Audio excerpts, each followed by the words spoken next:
Hey, YouTube. Never got to say that before. I've never gone straight to YouTube before. Hey, I'm Lewis Weil of Lewis Weil Co. It's been a while since I've made videos.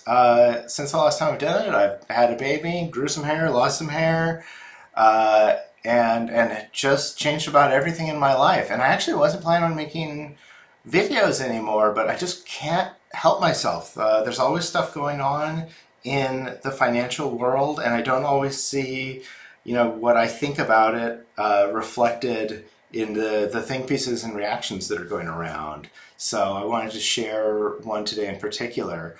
There's a video going around from Zillow, the real estate MLS shopping, fantasy shop, mostly fantasy shopping, let's admit it, app for finding houses called Homeowner Mates. And it's about in the video, it's about three women who go in on buying a home together. It shows that they're each of their buying power. I think this is a feature that Zillow has to help you estimate how much house you can afford, and it highlights how the three of them couldn't afford a home on their own, but they still wanted to own, so they all went in on it together. I had a strong reaction to this. One, because I work with a lot of people who struggle to buy a house, and the funny thing is like it's not that they can't afford it; it's that they can't afford the down payment most of the time because housing has gotten so expensive. And so what I'm seeing in the video isn't necessarily a bad idea, but I think rather it reflects a big missed opportunity in the housing market in the United States. In the video, these three people go in on buying a single family home together. I'm not going to react too much to that because I'm sure there's already plenty of reactions to that. The biggest ones I know of, because I've seen this and people have asked me about doing this, is buying a home with someone that you're, just a friend that you're not married to. It's challenging because it's hard to figure out how shared ownership is going to work, and also because a lot of banks will never write a mortgage for three people, for people who aren't married, because of all the issues that you can run into if something goes wrong with that shared ownership. What if someone wants to sell their portion and the other person can't afford to buy them out, yada yada. It's complicated.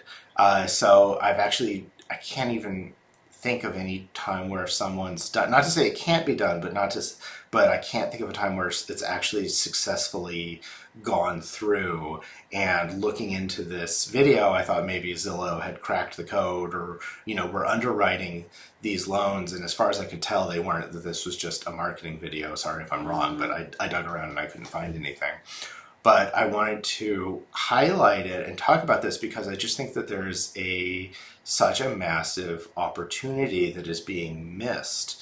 And I think there's a lot of solutions to it that need to be explored. I think it says a lot that in the video these women are buying a single family home to be shared between three adults. That if that works for you, that's fine. It's a great way to have and build equity, but is that really a sustainable solution? I think it more reflects some opportunities that cities, developers, and banks I wish were exploring. How do we build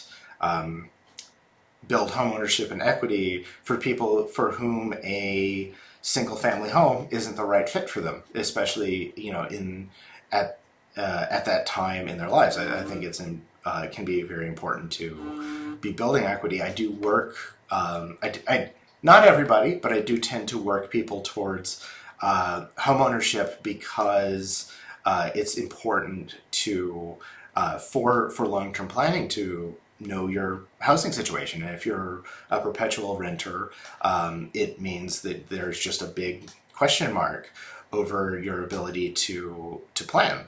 And that's great for some people, but not for others. And I do tend to work people towards homeownership. So I think There is a lot of opportunity among cities to change codes to build the type of housing that younger single people might be looking for. You know, buying a three-bedroom house with a garage isn't necessarily the right thing for everyone at every stage, but that's what we tend to build. Um, and so changes to city codes, to what developers build. You know, we're very used to building single family homes. Like, America's real good at building single family homes, but that there needs to be alternatives. You know, duplexes, triplexes, smaller buildings, smaller multifamily home buildings that aren't very common in, you know, a lot of parts of the country, and are an opportunity for more people to become homeowners, and for developers to address a really big market, because I have a feeling that there's tens and tens of millions of people who would be interested in something like this. And that's just on the younger side.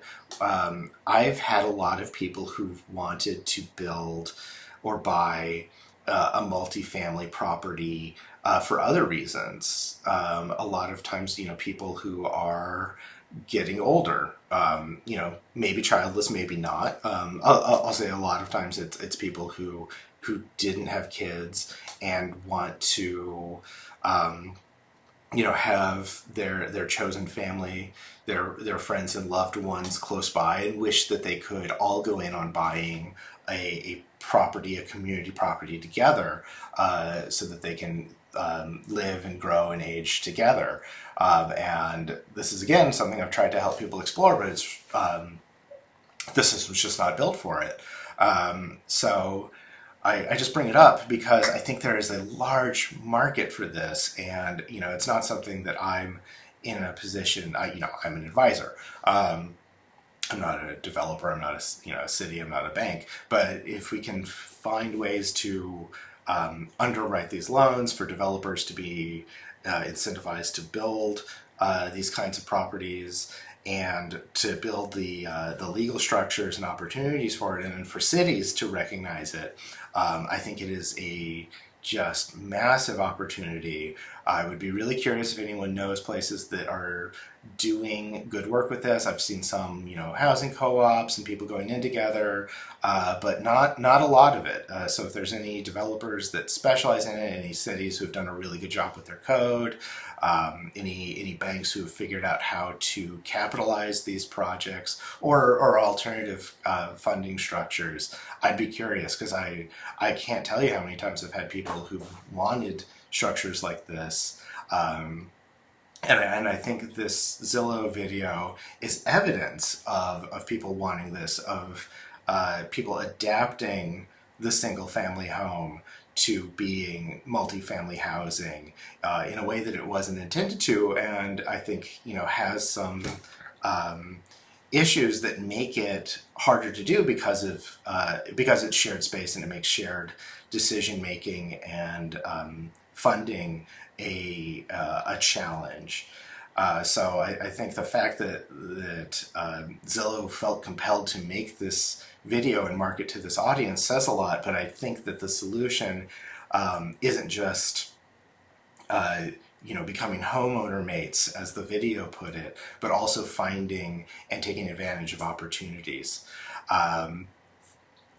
Thanks for letting me ramble. You can reach out to me at lewisweil.com, LEWISWEIL.com, lewis@lewisweil.com.